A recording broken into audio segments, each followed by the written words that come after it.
ఒకటి కాదు రెండు కాదు మా నాన్న ఇచ్చిన నీ ఈరోజు ఛాలెంజ్ చేస్తున్నా పిఠాపురంలో అమ్మవారి సాక్షిగా మా నాన్న ఇచ్చిన ఆస్తిలోనే నేను సగం భాగం పైన నేను అమ్ముకున్నాను ఈ రోజు అని కూడా ఈ సభాముఖంగా తెలియజేసుకుంటా ఉన్నా. అయినా కానీ నేను లెక్క చేయను. నాకున్నటువంటి ఇది కూడా నాకున్నటువంటి మా వియ్యంకుడికి నాకున్నటువంటి ఆస్తులు కూడా జగన్మోహన్ రెడ్డి గారు కాజేశాడని కూడా ఈ సభాముఖంగా తెలియజేసుకుంటా ఉన్నా. కాబట్టి అది త్వరగా మీరు చెప్తాను అవన్నీ కూడా తెలియజేసుకుంటూ ఈరోజు మీరు నన్ను దయచేసి ఇప్పుడు ఈ మాట్లాడిన దానికి ఇంకా రేపు ఒకటే కౌంటర్లు వస్తాయి నాకు తెలుసు.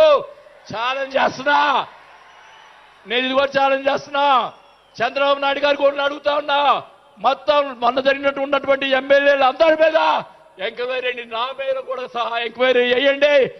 ఎవరు అన్యాయం చేశారో, ఎవరు తప్పులు చేశారో, ఎవరు కోట్లు సంపాదించారో మొత్తం బయట పెట్టాలని కూడా ఈ సభాగా తెలియజేసుకుంటా ఉన్నా. ఈ ఉక్రోషం, ఈ బాధ నాకు తెలుసు, మా కుటుంబానికి తెలుసు. మా కుటుంబం ఎంత ఇబ్బంది పడిందో నాకు తెలుసు.